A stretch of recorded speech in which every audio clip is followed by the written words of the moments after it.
லங்கா தமிழ் நியூஸின் முக்கிய செய்திகள். வில்பத்து தேசிய பூங்கா கடல் எல்லைக்குட்பட்டு கொள்ளன் கண்டத்த பகுதியில் 11 குப்பி டால்பீன்கள் உயிரிழந்த நிலையில் மீட்கப்பட்டுள்ளன.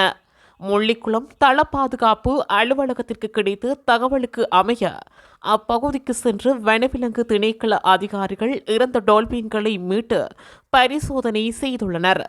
இதனைத் தொடர்ந்து இது தொடர்பான தகவல்கள் புத்தளம் நீதவான் நீதிமன்றத்தில் சமர்ப்பிக்கப்பட்டுள்ளது.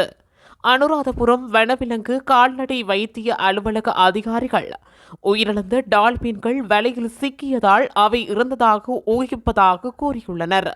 மேலும் அவற்றின் மரணத்தை உறுதிப்படுத்துவதற்காக விலங்குகளிடமிருந்து எடுக்கப்பட்ட மாதிரிகள் பேராதனை கால்நடை மருத்துவ பீடத்திற்கு அனுப்பி வைக்கப்பட்டுள்ளமையும் குறிப்பிடத்தக்கது.